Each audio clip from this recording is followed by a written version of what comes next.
Hello everybody and welcome back to episode 38 of the Contest Realm podcast. If you don't know, we're available on SoundCloud, Spotify, iTunes podcasts and YouTube. I usually put this out, and if you're watching on YouTube, hello, movements, me in real life.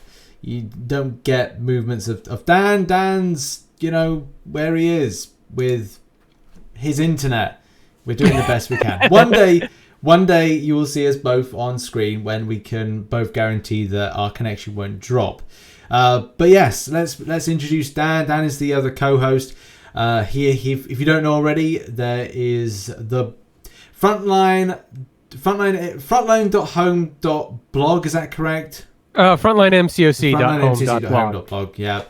You can tell it's been like it's been a week. It's been a week where we haven't done a podcast. Yeah, it's down to me really. This whole kind of YouTube situation is that I didn't know. Am I looking for a new job? Because theoretically having a job and then losing it because YouTube are difficult is one thing. So it's like, well, I don't know what I'm doing with my time. But well, I think you're reading lots of MCOC and Realm news drops, which is why we're so flustered today, because there has been a real Friday news dump in the community. Yeah, and for the first time, Kabam have given us side quest notes. Yeah, that was something I was asking for, is if we could get the side quest notes in advance for a CCP preview, and we did. Yeah. And I'm very happy that we did, because it looks like a pretty cool side quest coming in November. Yeah, it looks pretty fun. It just depends on how these 10 fights in the shadow-based raids go down. Like, what was the problem with the Heralds of Galactus difficulty? Mm-hmm. I'm just trying to think of what was that? There was an event where you had to go and do, say, X amount of fights, and it was like every time you were doing like a mini boss rush, in order to, as soon as you grabbed the fight, you grabbed the currency, but I can't remember what one it was. Yeah, I've been trying to think. I know what you're talking about, because it's one of those, like, you don't necessarily have to complete it. Like, each fight you earn some reward or currency, which is what this is going to be, right? Yeah. So we're talking about the side quest for that's coming next week with 29.0. So basically, Joe Fixit has this whole store, and which is great, right? Like, we love stores because we like to buy stuff, right? Yeah. We like to get rewards, and then get rewards that allow us to buy more rewards, and then have rewards from an event because we spent money on rewards. So that's kind of what's going on here, right? So they've put the special currency of the month is going to be this gamma radiation. Joe Fixit likes this, and he will buy it off of you in exchange for lots of items.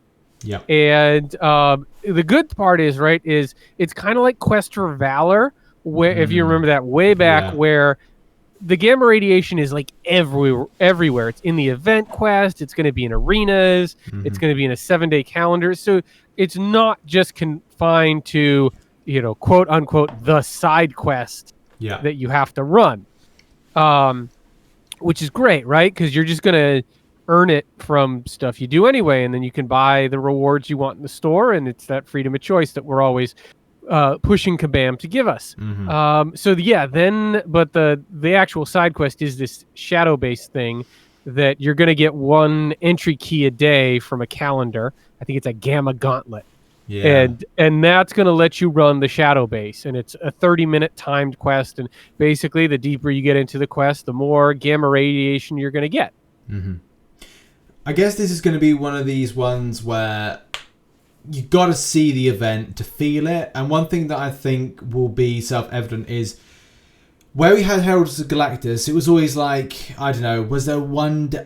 It was the Arcus one, and then everyone complained when that one wasn't coming back around, because this one's going to be similar, right? There's 7 variations, right? So one every day. So after the first week, it's probably going to be clear to everyone which one's the easiest. Yeah. And then you're going to want to save up your entry keys, your Gamma Gauntlets, for that particular day, and then run them all at once. Yeah, and that would be just down to good strategy. Which ones? I think like I had this intention to do like every single one and just like post which one I thought. But then I think when I was about 3 deep, I was like, oh, I can't be bothered with this. Right? Yeah, you're only halfway through. Yeah, I'm just like this because some of them are rough. Yeah, like with the Heralds of Galactus, some of them were real rough. And this one is like 10 fights. So I think, was it 5 fights? Was it 4 fights and a boss, or was it 5 fights and a boss? I really can't remember. Yeah, for Heralds of Galactus. Yeah. No, I think it was like 6 or 7. Cat Murdoch did an infograph for it. I'd have to look it up, but I think it was like 6, or 7. Yeah, let's so it wasn't short, but it also wasn't. But it wasn't 10 fights either. Like 10 fights, 30 minutes. Like the health pools can only be so big for that to be reasonable. Yeah, that's going to be the biggest thing, and this is all about like, the seeing to believing and stuff, and like understanding it. Because what was it? The Heralds of Galactus was like the thing that got on my nerves was a 20 minute fight to clear, or maybe it was more than that actually, and it was just. Some of them were a slog. Yeah, exactly. Sure. So that's going to be the thing. We're on 10 fights now. So as long as Kabam get it right with the health pools and it doesn't feel as bad as Heralds of Galactus, then it's going to be fine. And not to say that, like, you know, in some ways people would say, 20 minutes, that's not too long. But it feels a long time when you've got other interests. People are still grinding for Cyber Weekend as well. There's content to be completed in game. There'll be Cavalier Difficulty, which even though it has been changed, and we'll get onto that in a minute, it's still kind of understanding the extent of, is it still taking me about 30 minutes a path, and do I have the time frame to do it, so to speak? Right. I mean, I don't know about you, but I am kind of backed up on the October Hades invasions. Like I've gone through and I've gotten the real juicy stuff. Like I was like, okay, like let's make sure I don't miss any T5CC. But other than that, I've kind of been slacking a little bit because I've still got the last quest of Cavalier Difficulty to finish. Right, like this Cavalier Difficulty takes some time, and we're both working on 6.2 right now. Yeah, as well. So you want to get that done. It just there's only so many hours in the day.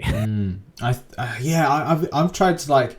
I thought to myself, look, if I don't do more Act 6, I'm just gonna fall behind. And Act 6.2, I can't wait until it's over. I'm more looking forward to 6.3 and 6.4.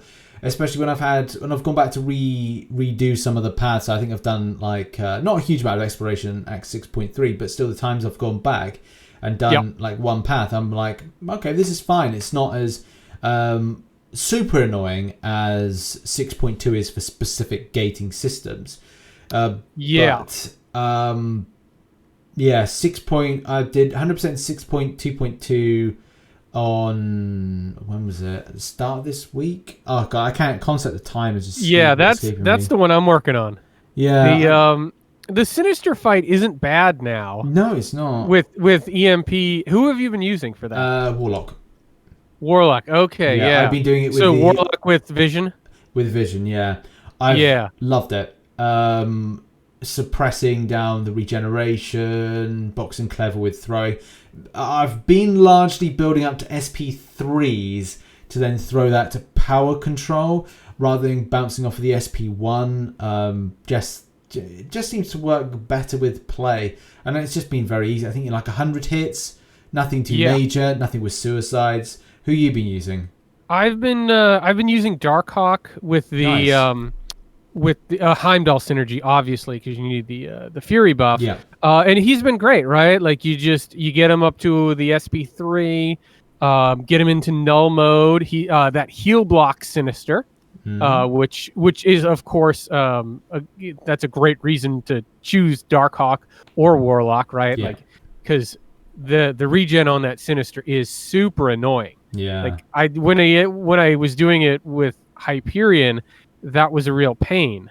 And then I think I used Gladiator Hulk because EMP actually like fueled him up. But now that kind of cheesy method with Gladiator Hulk is kind of gone. Yeah. So I've been really relying a lot on Darkhawk for that, and he's been great because my Darkhawk's up to like Sig 130 now. Oh, nice. Been investing in him. You know, we had a lot of fun with Darkhawk and Incursions, and he's someone I've been playing a lot recently. He's been really good for all the biohazard that they've been throwing at us in Cavalier event quests. So yeah, definitely enjoying Darkhawk, and of course 5-star Colossus is my most recent 565 for that Crumbling Armor Havoc mini boss. Oh yeah, he is the way to go there.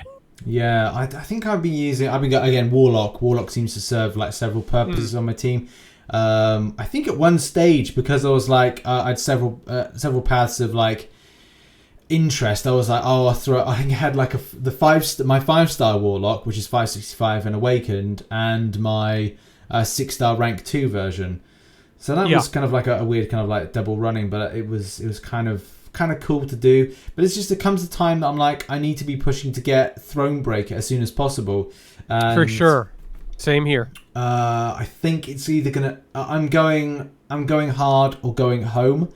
I'm going to, by the time this comes out, have gone in to try and get through Thing in Abyss of Legends and do the easy path. I've now come to a point where I'm like, I just need to get this done to get Thronebreaker quickly. Yeah. It's just always a very before Cyber Weekend. Yeah. Yeah. This seems like the perfect time if I do, because I'm doing like a grind for units whilst we're just about to after we record, and over the weekend is just try to aim to grab about 2,000 units, and then financially, if I can add anything more, then I'll add something more. And then just pick up that, and then see what happens with the YouTube situation as of the 1st of November, whether or not, you know, I can wipe my face with a what's it? Yeah, the channel wipes its own face and stuff, and just kind of look at that. Yeah. But, as well, I think I got a sponsor for Cyber Weekend stuff. So that's good. That's good. That's good. But yeah, it's just a case of like I've had enough of kind of waiting around, and now it's a case of I'm pushing to do Act 6 stuff, and I'm pushing to do like Abyss stuff.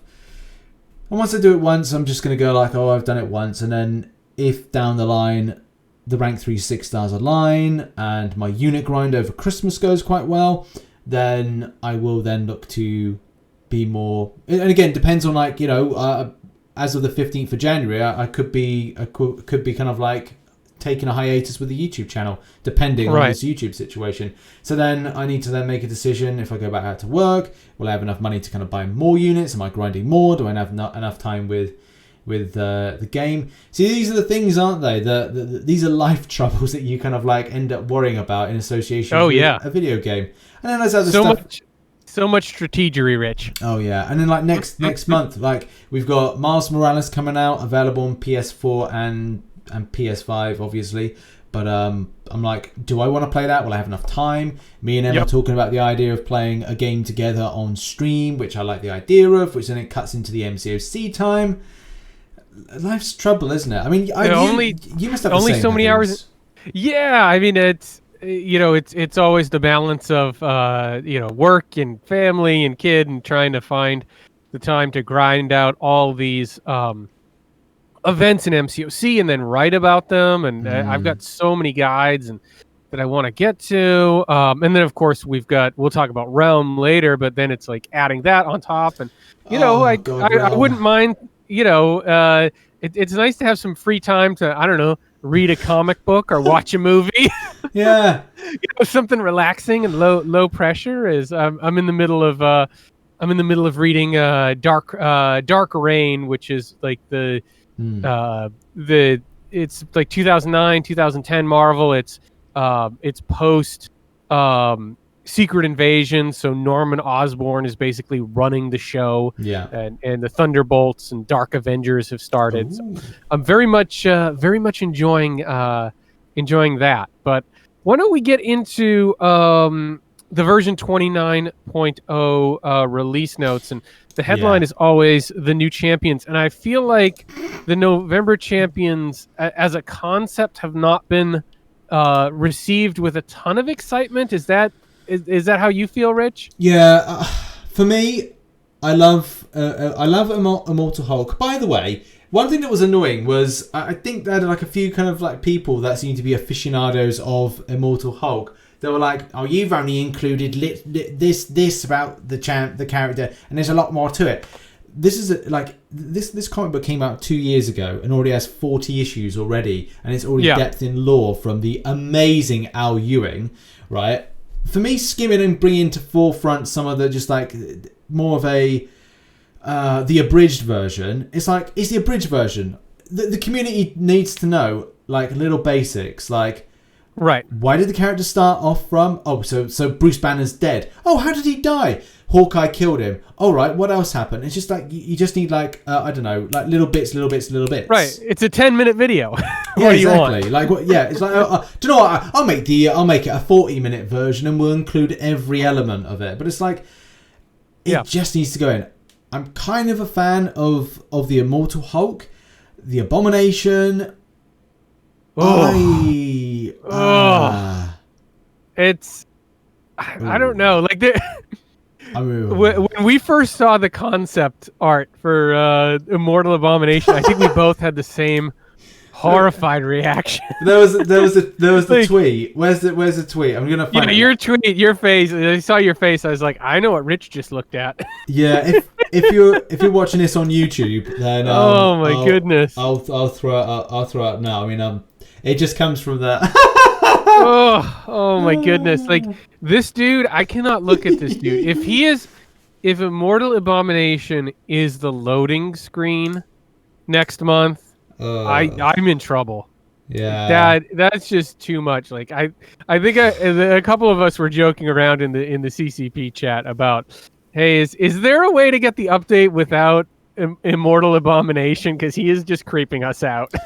Yeah, I mean, I had the joke. I said the joke in the to the CCP, but I actually edited it out of the video. So if you're watching a podcast, then at least I don't kind of like, I'm not going to get into super trouble by a lot of kind of what do I say, snowflakes. I was saying it reminded me of a film in the 2008s called Teeth, where it's all about ladies' parts, and I've seen this movie. I know what you're talking about. Yep.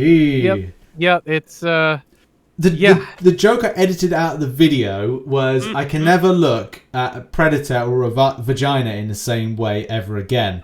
But I edited it so it just put predator in. So if you're listening to the podcast or you're watching the podcast over on YouTube, then you've just been given a surprise that's what I edited out of the video. Because I thought, I bet women are going to be offended by that. And I've got a lot of kind of lovely females that support the channel. I was like, I don't want to pee them off. So I was just like, predator. There you go. Unless they're listening now and watching now thinking, he's a horrible, disgusting person. It's like, well, no, the only reason I reference it is because of the film Teeth, which is, that's why this scares the living crap out of me. You know, his kit looks pretty awesome, which, like, I think he might be really cool to play, but I don't want to have him on my phone screen. No, I don't. As much as I think that is, same thing with you. Like, I think kit amazing, but can I just not look at him at all? Yeah, and the other thing is, like, it's great that they've got Al Ewing involved in the story. Like, this is really cool. It seems a bit out of left field to have a Hulk event this month when we're getting close to the end of the year. We're assuming Galactus is going to show up next month, or something big's going to happen to herald the arrival of Realm of Champions. This is what I was thinking as well. It just didn't seem to fit with the story. And if you wanted to do like a Hulk event that tied into Galactus, like, I've been lobbying for Scar, Hulk's son. Right now, he could be a cosmic Hulk, so you get a different class.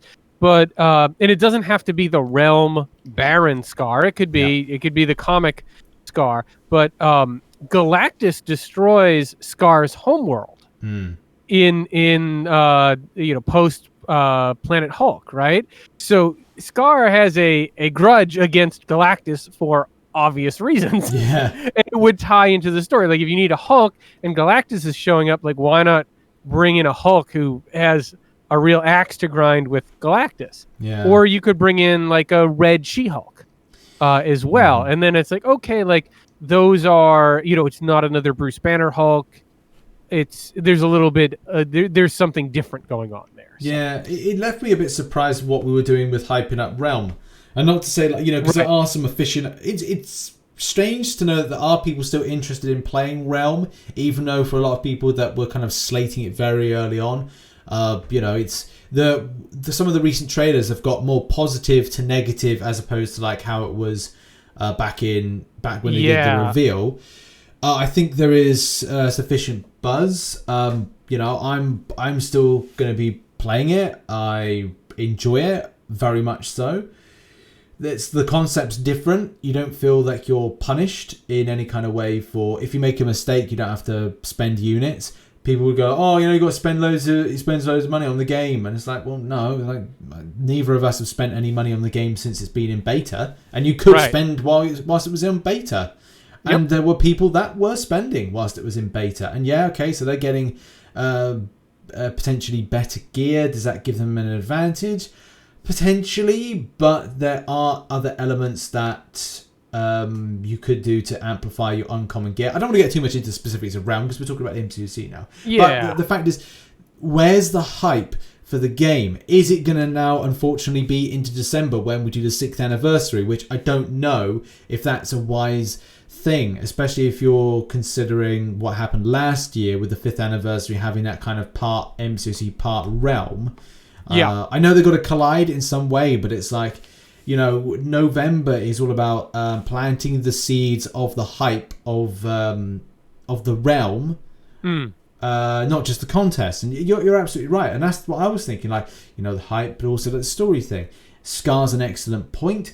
Unless they're working on something else, I did have this theory that maybe the Challenger has some. The Challenger is responsible for Immortal Hulk. Does Immortal Hulk have more of a bearing on what's happening in the future? And Immortal Abomination's kind of on for the ride as just a villain that they had to pick just to kind of go, okay, it's in with it.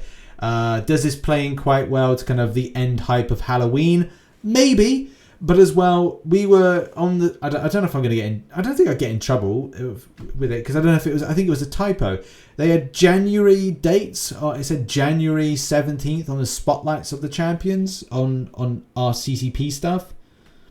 Oh, yeah. Like, clearly that was an error. Yeah, but... Because both champions had the same date. Yeah. Right, okay. So I was getting... I was getting a feeling that maybe it was like they scheduled this for January, but because of whatever reason, maybe COVID or whatnot, they decided to bring it back. Well, originally this should have been Eternals month. Originally the Eternals would have been out in November, so we probably would have been getting Cersei and maybe Black Knight. That's a good point. But clearly they had enough time to push it back. Like I still think we're going to see some Eternals characters when that movie comes out, but that's not going to be for a while now. But yeah, it's weird because there's so much going on, right? Like like there's the game story, but like, does this mean we're not getting anything for WandaVision? Yeah, that's the other thing. You're right. Like I really want MCU Scarlet Witch, or you had talked about Monica Rambeau. Who's also Captain Marvel, or she's got a bunch of different aliases, right? Yeah, it's not. Oh God, I can't remember. It begins with S. It's not Spectre. It's Spectrum. Spectrum. That's it. Spectrum. Yeah. That's the one. Yeah, Spectrum. Right. So like there's that. I think Agatha Harkness is in that. Yeah. There's a lot going on there. I think they're introducing. What is it? It's like the outer space equivalent to SHIELD, with Abigail Brand, Sword. Sword, right? Yeah. Yeah. They're going to introduce Sword as well, which is interesting. So it's like there's suddenly like a lot of Marvel stuff going on, and you can only fit so much in the game, and sometimes like last year December I had one champ. Yeah. Like it was Silver Surfer. Like that's a big deal. I've completely forgot that. There was only one champ in December. Right.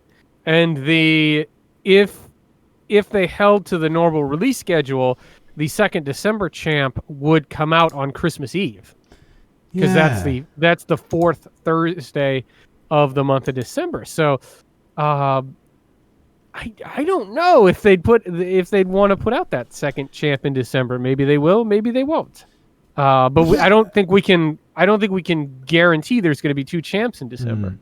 We haven't had a triple champ month in a long time. No, because they changed the release schedule from every other week to the second and fourth Thursdays. So the only time you could technically say there was a 3 champion month when Platinum Pool was introduced, but that wasn't a standard release. Or Weapon X, right? Like those with the trophy champs, it's technically a 3 champ month, but those don't really count. Yeah. Okay. Sticking with next month and champion updates. Very strange and like for us. Some people said like, Falcon and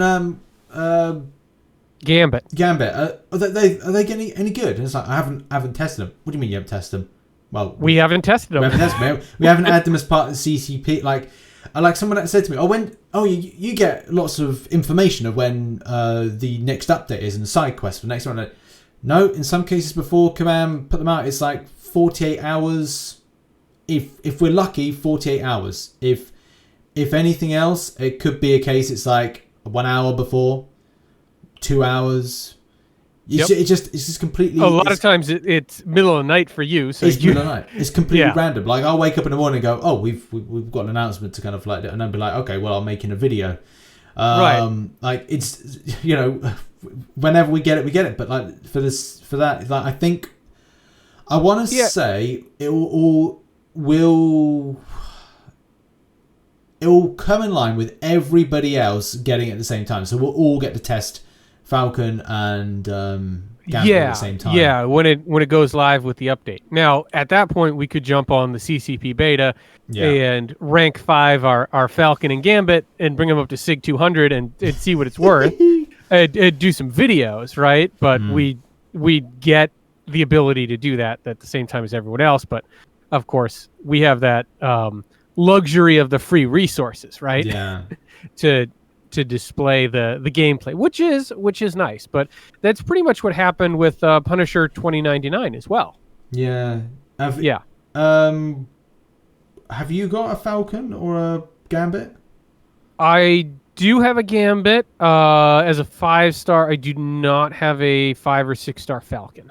All right, I'm just having a look. But now. Falcon's kit looks cooler. Oh, it does. Yeah, I'm more excited to that. That looks cool, but the one good thing about the Gambit buff is if you remember way back in Variant 1, Gambit is phenomenal for Variant 1 because of his infinite stun. Yeah. So a better Gambit is great because I had to I think I had to rank 5 my 4-star Gambit for Variant 1. Wow. Like back when it first came out.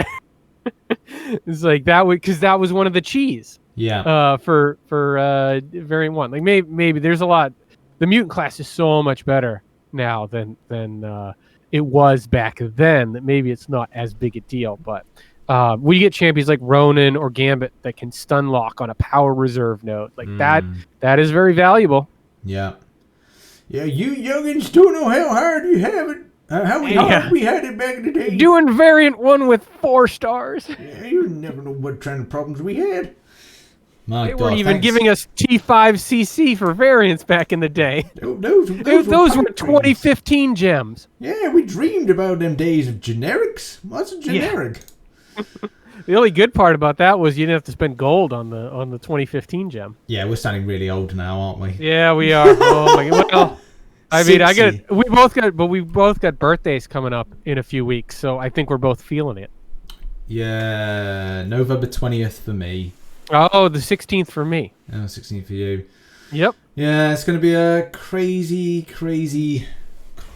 time. I think I'm doing an opening, I think, for my birthday. I don't know. There you go. 5 stars mainly. I will stretch it maybe to 1 6-star, but I am going for 6-star featured. Featured, I am too. That pool is going to be juicy when you talk about Dragon Man, Professor X, APOC, and then the 2 from this month, Red Goblin and Cosmic Ghost Rider.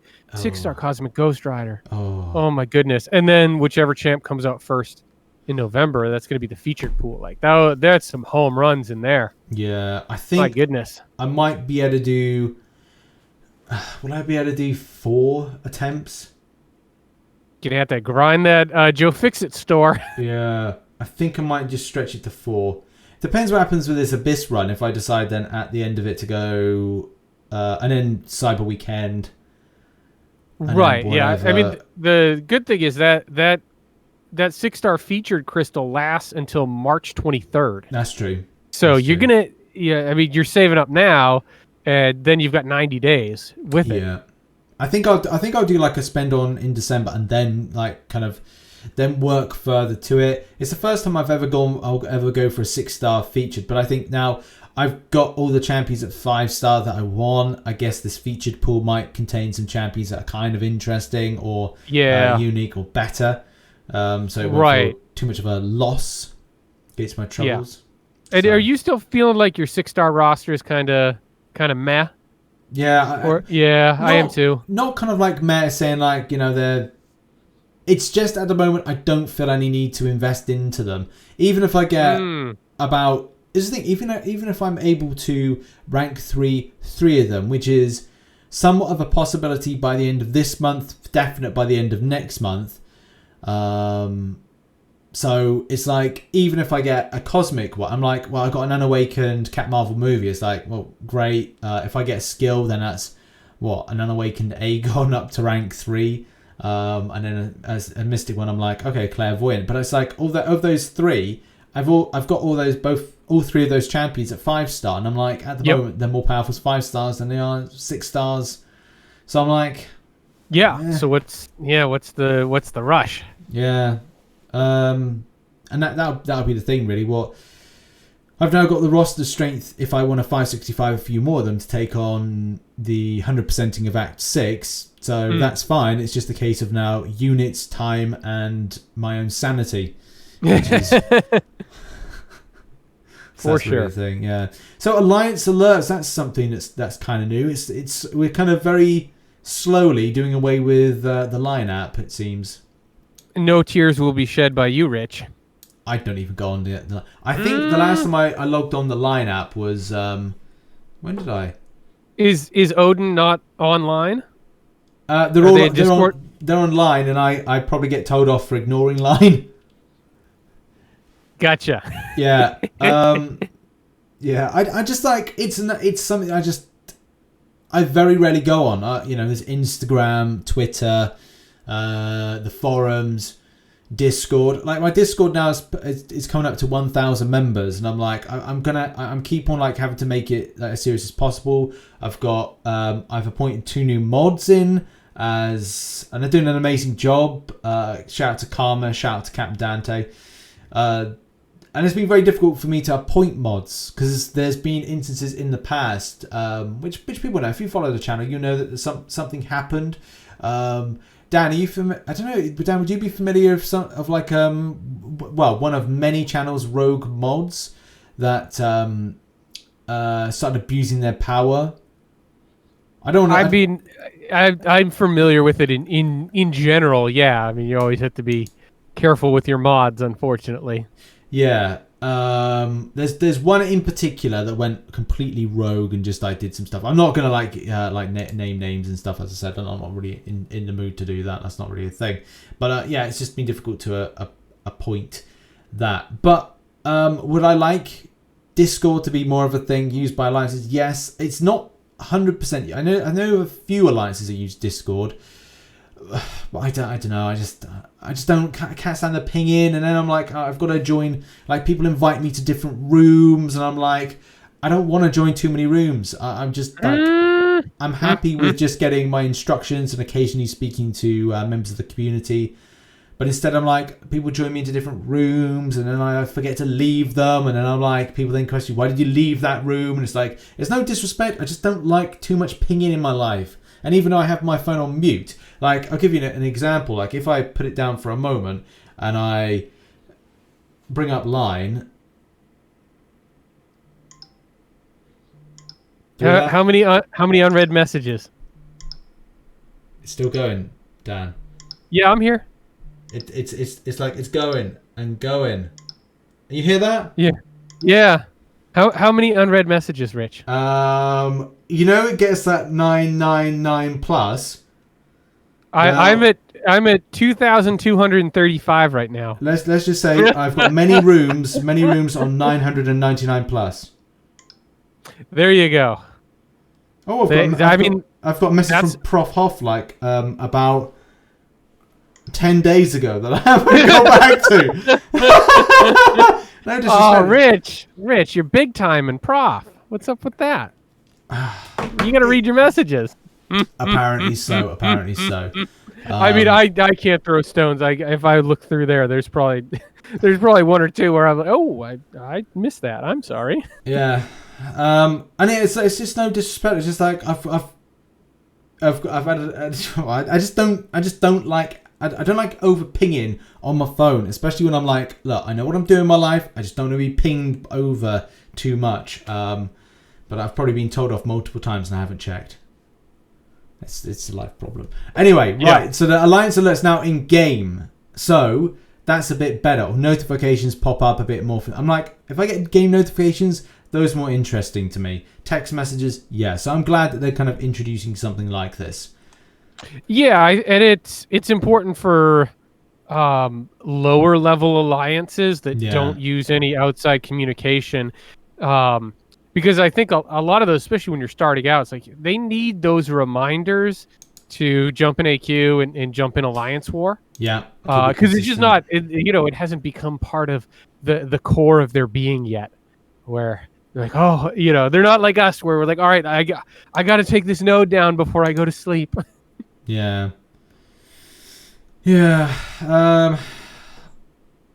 As much as most of the time I seem to move at about midnight, which isn't good my time. But as soon as I get off stream, I'm like, One more thing, gotta do one more thing before you wrap it up for the night. Yeah, it's always the way, and I'm like, Emma goes to sleep, and I'm like, right, okay, I better keep the light on. To be honest, I need to then say to myself, right, go to sleep. If you don't go to sleep, you stay up too late. And it then becomes so much of an issue. Right, champion choice. We should move on to that, shouldn't we? That's cool. Yes, I love that they're doing this for the first time ever. We get to vote on a champion that will be added to the contest. Oh, this is a tough one. This is so tough for me. This is tough. There's a lot of champions I like here. I think they've got a nice, diverse pool of characters from different segments of the Marvel Universe and different classes. I like Hercules. I think Morgan Le Fay could be really cool. Yeah. I know a lot of people say it's like, she's got a dinosaur. Like, how can you vote against a dinosaur? Like, I get that. Omega Sentinel has a really, really cool power set. But for me, it's Dazzler. I'm just an X-Man fan up front. I know they've kind of shown Disco Dazzler. Personally, I like the pink-haired Excalibur Dazzler, but I think either one's cool with me. I think that sort of sound absorption into light power set is something we haven't quite seen yet. So Dazzler has my vote. What about you, Rich? I'm torn between two, and that is okay. Honestly, the amount of trouble I get in from people about pronunciation of some kind of different names is unbelievable. Absolutely unbelievable. In the comments, just that's not how you say it. You say it like this, and everyone's broken it down, and it's like so I'm like, I think someone said like it's O-K-A. Okoye. Okoye? Okoye. No, Okoye. That's it. Damn it. I mean, Okoye. Damn it. So yeah, it's like Okoye. Because I had to like rewatch I even had to watch Black Panther again to kind of go like, right, so you say someone say her name. Okay. Yeah. Okay. And so I'm like, so I think somebody broke it down and said it's okay, yay. And I responded back going, okay. But I think for me it's between okay and it's a Mega Sentinel. It's a really kind of like, and this is why I'm gonna like put the cases together for each and either. Is that okay? Could do something for hopefully like kick Kabam into action to start more of a Wakandan synergy hub as well as champions, and even though it's like it's not the film, but it's like, you know, characters can be put into the films of Black Panther when it comes. Well, Black Panther 2, they're still going ahead with it from what I gathered to 2022. I don't know, maybe it'll be longer. Who knows? But at least that they can start maybe expanding on it a little bit more. A Mega Sentinel, great to see another Indian character being put into the game. I like robotics, cyborgs, and stuff like that. So for me, this is kind of like a cool character to put in. Could be a really decent tech champion, and as well, like maybe the first god tier. Not first, because I said another god tier, a very limited amount of god tier techs. So right, and potentially our first tech X-Men team member. Yeah, that's true. Depending on where they go with this exactly, because she's been on the good side and the bad side at times. Yeah, so that gives options. Nothing against any of the others. It's just unless they plan to go a bit further with it. That's always the other thing is like, well, do Kabam have a rhyme and reason to expand story arcs for them? Hercules is massive within the... am I thinking of Hercules? I thought Hercules has some tie-in to a lot of the Contest of Champions comic book story arc, but I could be wrong. I think I'm thinking of something else. Yeah, I mean, he has a huge tie-in with Hulk and Amadeus Cho. There's some great adventures with those two, and of course Hercules and Ares are always going at it. Yeah. So that's those two are kind of classic rivals. So Hercules, it's very interesting what you could do with a Hercules month. I'm just trying to figure out if there's any addition to Contest of Champions, the old comic book. Did. I think I found something, but I think I'm getting confused with another character. I think there is something I've just picked up from a Marvel Contest of Champions comic book strip, but there's who is he fighting off against? There's always one that's I can't remember the name of him. I'm looking at him now. It's like it's like a gladiatorial. He looks like a Spartan. What's his name? Is that Ares? Ares, yes. Sorry, that's it. That's kind of like a cool link if they ever want to bring that in the future to kind of go like, it's, they could be a good pair off between one another, whatnot. And then of course you've got the 12 Labors of Hercules side quest event that ties in so well. Yeah, it writes itself, Rich. Yeah. So there could be every possibility of that down the line. I could see that, but again, it puts down to like. It's not just a case of going like, I should just do this for this reason. It's like I want to see some rhyme and reason as to like who people are choosing and why, and if Kabam as well can see them fit into stories well. Because I don't know, like, is Morbius going to be in with the film? Even though Gabe said he'd like to bring a lot more to the table character wise, but I don't know. Yeah, but the best part about this is we're actually going to be voting in game. That's good, because before the problem was when we were voting. They did the voting thing for Summoner Showdown last year, was it? Or there was something else, but no, that's it. When we did the, I can't remember. There's something where we voted, didn't we? Yeah, there was like a Champion's Choice Crystal. That's it, yeah. Yeah, and that was on the forums. Yeah, so it's nice to have this now in game. I suppose it's a bit of mystery, so you won't see where the voting lies, and it's then, it's like all surprises is how it is. I do hope that I think in some ways it's nice to have like two potential options, at least to say like, okay, if you've got two you set your heart on, at least you can go, right, well, if one doesn't make it through, then you got the other one to go, right, well, I'll vote for the Fabulous Four then, and then by the time you've reached the only two remain, at least from that point, you've gone, right, well, if both my characters didn't get through, I'll lobby for the one that seems to be either I like the idea of, or people seem to be going down the route of. It's going to be a fun thing, but as well, I really hope it doesn't boil into something where they're like, oh, well, people are swaying votes, people are lobbying too much on like YouTubers are influencing.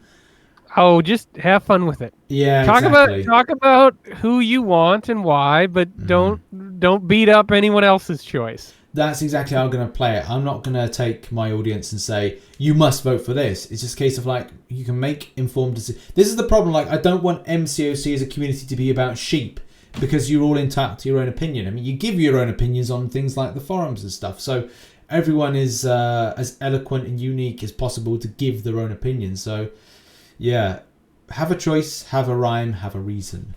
Absolutely. But I'm really looking forward to this. This is the first for Kabam. And, this is great, and a good thinking and a good idea for it. And they got a lot of people thinking about choices and lobbying and all that. So it's only can be good news. Yes, more of this, please. Right, Cavalier Difficulty. Let's talk about that. Oh yes, changes to the Cavalier Difficulty. I feel like this post got missed by a lot of us when it went up. Yeah, I mean, I didn't know. Was this in our release notes? No. I will cover it on Monday, but I was like, oh god, I've had 3 videos MCC related, and I had a sponsored video that had to go out at a certain time, so I was like, oh, and news as well. So at the start of the day, so I'm thinking, oh, and I streamed as well on the main channel. And you streamed, yeah. I'm thinking like, oh god, I can't be overloading people in one day. I need to finish off the day with doing something else. But some good things. I know that something was missed off in a tweaking of rewards. Sorry, Dan, I had to yawn then. No disrespect to you. I'm getting tired. All good. Yeah, so I think this is addressing that issue where the Cavalier class nodes were the same from month to month. They didn't have time to change them from September to October. So now they've been modified a bit. Probably the most important one is, to me, is Seeing Red. Mutant attackers now reduce bleed debuffs by 90%. That used to be 50%. I don't know about you, but I did not use a mutant at all in the past 2 months on Seeing Red because I found it useless. Yeah, exactly. I think most of the time I ended up using a mutant, but I think the mutant that I used were was it Omega Red? Because that almost doesn't count. Yeah, exactly. He's already got 90%. Yeah. Or if you're using I think I used Iceman. I think I wasn't. He used was it Colossus? Colossus, yeah, Iceman, or something like that. Just because all the time, Kabam seemed to put Biohazard. I'm like, right, oh, for God's but sake, the point is, you want. I mean, I get the play that you're supposed to see between Seeing Red and a Biohazard, but it just didn't work. Like, I tried the first month, okay, let's see what Sunspot and Namor do, and it's like, oh, they didn't do anything, and it's like that was a real pain because I think there was a Biohazard Electro. Yeah. And you're like, okay, I really want to use Namor here, and I want this node to actually boost my Namor, but it's not really working. Yeah. Now, I guess some lucky people could bring an Apocalypse for the Horseman synergy and get something out of it. But I think it's good that these nodes are being tweaked for sure. The skill node, Punishment Glutton, so that's going to be any damaging debuff, not just bleed or incinerate. So that's good. I'm not sure anything else. The Cosmic one I already loved. Yeah, So, Cosmic seemed to be fine, but they said Cosmic one was fine. as upon gaining their third buff instead of their fourth buff. So it's like, well, I just use Hyperion all the time, and let's just say I just absolutely just decimated the enemy as quickly as they got up. Yeah, well, the thing is, like, that Cosmic one, like, for some of those, like Venom and Hyperion and Angela, you don't even really have to do anything, right? Like, just play the champ as you normally would. You're just really beefed up on the damage now. It's great. Yeah. Mystic Consumption, Mystic Attackers no longer gain a Fury if the opponent is prevented from gaining a buff. Yeah, I mean, just the same thing with like Power Technician, which I have time thinking, is actually working. Tech Attackers now gain a Fury whenever they power drain, power lock the opponent. Well, that's still cool. I think I'll start using Warlock a bit more. I just every time I was thinking about Power Technician, I was just thinking, is this working? Is this not? Yeah, I'm kind of there with you. Like some of them, I think like the Mystic, the Science, and the Cosmic one, I would play into, and the other ones, it's like, all right, I'll just bring whoever I like. Like Yeah. I just slogged through that the mutant quest in Cavalier difficulty, and it's all this biohazard. It's like encroaching stun. You're like, all right, well, I guess it's Iceman. Yeah. It's so specific, and first of all, some of that was really, really specific, like the encroaching stun Dragon Man on biohazard. It's like, oh god. Yeah, the way they put the easy paths is very different. They said we want to make the path to completion a little more achievable. Oh, really? I thought this was all about exploration over completion. So we've added 100% health linked node to the end of the easy path. This way, when you take that path, you'll take on a slightly less daunting version of the boss. Don't worry, we've balanced this against the intended health pool for the boss, so we're not making the other paths harder. Okay, so kind of cool. Yeah, I guess this is going to be the paradigm shift between easy and difficult, but at least they're kind of making amends to get it sorted. Yeah, making it a little more obvious, because there is that path with one less node that I guess is technically supposed to be the easy path, but it's not obvious unless you start clicking through the nodes on the map which path it's supposed to be. So yeah, that's true. Hopefully this will help some people. Yeah. Okay, I think that's covered a lot of the MCOC stuff. I think a lot of the things that have happened, especially in the last week, were just... is there anything in particular you can think of? I mean, there was still so much. I mean, I don't know. There's not really a need to cover what happened with the Summoner Showdown. I don't think so. Yeah. No, I think it's just. I think the one interesting thing was just seeing how the Cosmic Ghost Rider cutoff went with the top 300, and that being a little better. Yeah. It wasn't that 90+ million cutoff that it would have been with the old arena awards. Yeah, like 70 mil, I think, or 60 something mil was kind of like it's a lot of points. Yeah. I don't want to do that. But for those that do it, it's there's a big difference between 70, 75, and 90. Yeah. Yes. Yeah. So I guess Realm. Yeah, Realm. Yeah, I should really get coming into out. that. It's really coming out. Yeah, the 18th of November. Yes, global. It's out in Canada now, and it seemed like that trailer they dropped is probably one of the first marketing pieces that has been pretty well received. Yeah. No doubt, because there was some nice reveals. Yeah. Including the Wolverine. Yeah. Or Realm. Like that was a surprise. I believe that was Steve Bloom voicing Wolverine. He voiced Wolverine in I think X-Men Legends and Wolverine and the X-Men.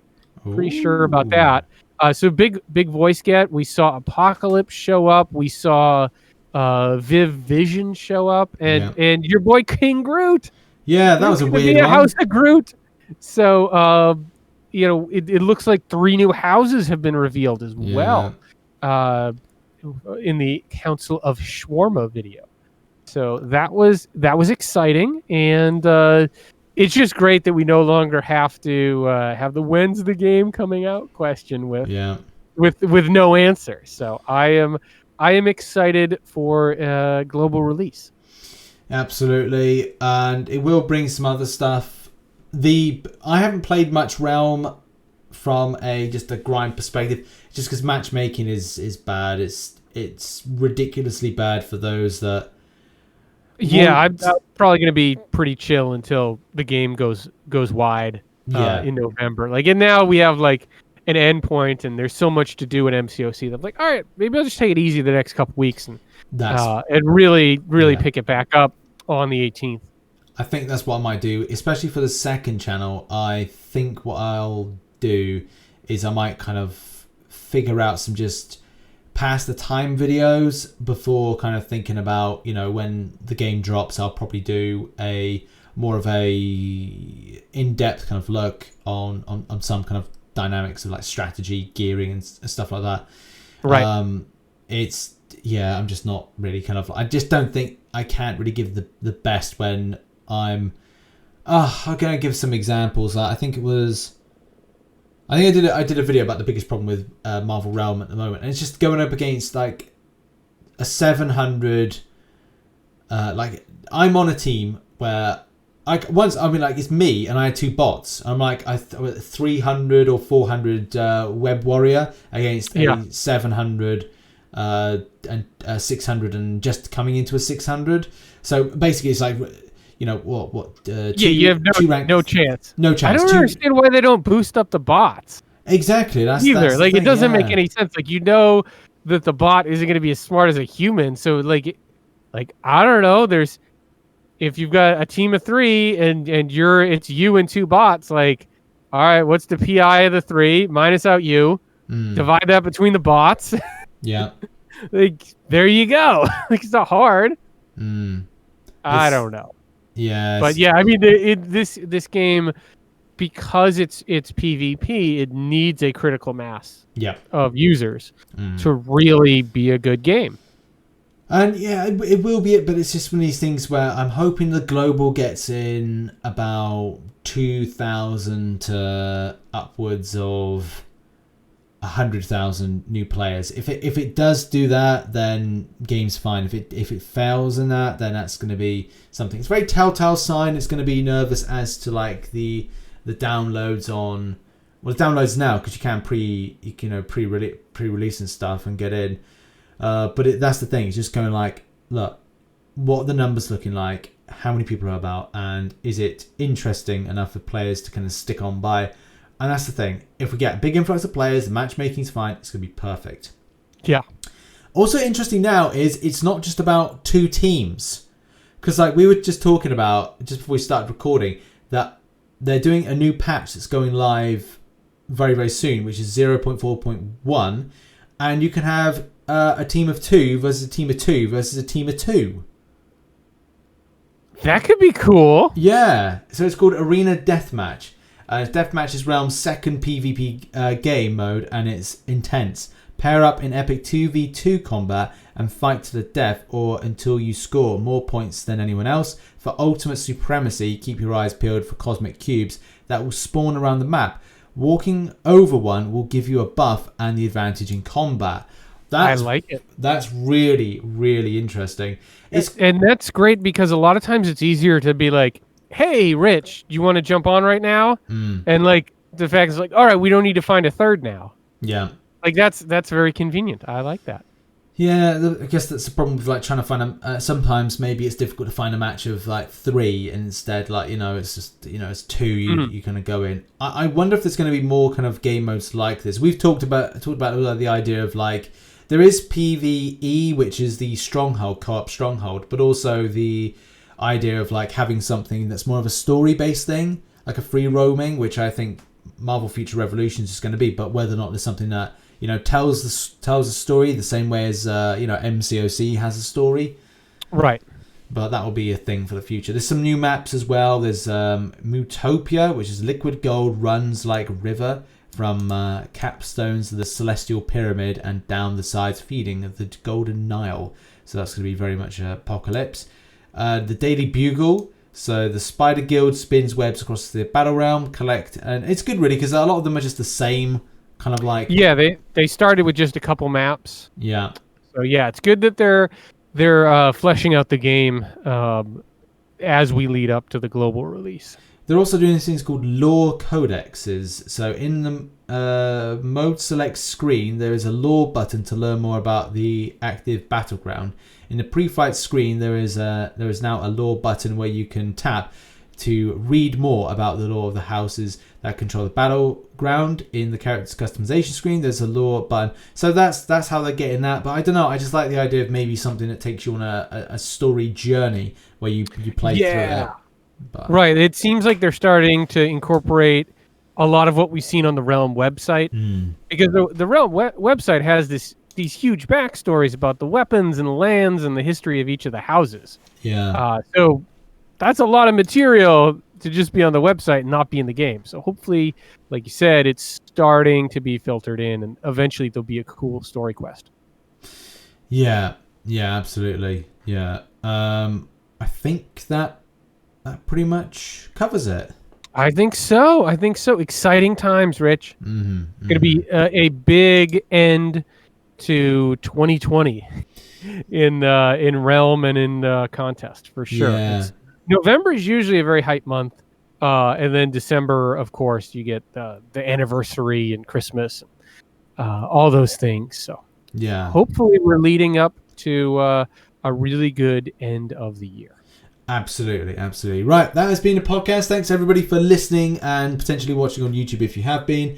And do make sure to follow us on the relevant links in the descriptions and bios, including Dan at Frontline MCOC.